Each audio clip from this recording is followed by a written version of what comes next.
Hello everyone. ये teaching aptitude का short notes है जिसमें सबसे पहले आप इम्पॉर्टेंट डेट्स कुछ याद रख सकते हो। उसके बाद डाटा सेंसस के बिहार का लिटरेसी रेट कितना है, मेल का कितना है, फीमेल का कितना है, एंड कुछ इम्पॉर्टेंट डेट्स। उसके बाद फुल फॉर्म, ये सारे फुल फॉर्म जो है PYQ में हमेशा पूछे जाते हैं। कुछ इम्पॉर्टेंट फुल फॉर्म होंगे जिसे मैंने हाईलाइट कर रखा है जो कि बहुत ज़्यादा इंपॉर्टेंट है, जैसे NCERT का फुल फॉर्म। और इसमें ऑफ और फॉर होता है, उसमें बहुत ज़्यादा कन्फ्यूजन क्रिएट होगा, तो वो अच्छे से याद कर लीजिएगा। फिर से NEP क्या होता है, NSS क्या होता है, डाइट का फुल फॉर्म, और इसमें ओटवा क्या होता है, PWD एक्ट, ABC, ये PYQ में पूछा है कि ABC का फुल फॉर्म क्या है। उसके बाद SSA का, रूसा का, राष्ट्रीय उच्च स्तर शिक्षा अभियान, और फिर UEE का भी पूछता है, एंड फिर मिड डे मील स्कीम, ये सब बहुत ज़्यादा इम्पॉर्टेंट है।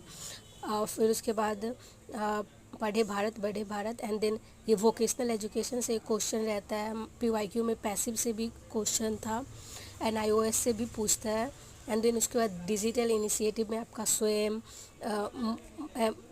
मैसिव ओपन ऑनलाइन कोर्स के बारे में, दीक्षा के बारे में, निष्ठा, NDL, अदर डिजिटल इनिशिएटिव जो भी होते हैं, कुछ आप लोग याद रख सकते हैं कि कब लॉन्च हुआ, कि क्या उसका मकसद था। उसके बाद एजुकेशन कमीशन एंड कमिटी भी इम्पॉर्टेंट है, कि जैसे इसमें सब नहीं, कुछ कमीशन जो दिया हुआ है वो उतना आप पढ़ लीजिएगा, बस उतना काफ़ी होगा। यशपाल कमेटी से भी PYQ में क्वेश्चन पूछे हुए हैं कि किसने लागू किया था। उसके बाद NEP से तो क्वेश्चन रहेगा ही कि पड़क क्या होता है, 360 डिग्री असेसमेंट क्या होता है। उसके बाद डिसेबिलिटी से क्वेश्चन रहेंगे। उसके बाद right to person with disability से भी क्वेश्चन रहेगा। उसके बाद RTE एक्ट इम्पॉर्टेंट है, बहुत ज़्यादा इंपॉर्टेंट है। RTE एक्ट से एक क्वेश्चन रहता ही है। उसके बाद NCF 2005 से भी आपको एक न एक क्वेश्चन मिल जाएगा देखने को। CCE पे भी बेस्ड एक दो क्वेश्चन मिल ही जाएगा कि ऑफ फॉर्मेटिव क्या होता है, फॉर्मेटिव और असेसमेंट क्या होता है। और उसके बाद सिलेबस करिकुलम, ये थोड़ा बहुत जान लीजिएगा क्या होता है।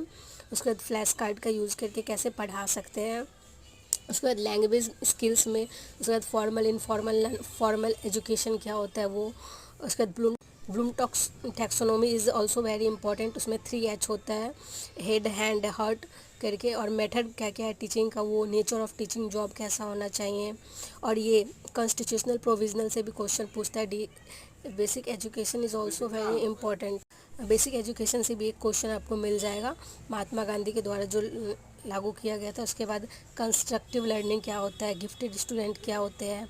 उसके बाद टाइप ऑफ टेस्ट, इसकी क्राइटेरियन टेस्ट क्या होते हैं, नॉर्म रेफरेंस टेस्ट क्या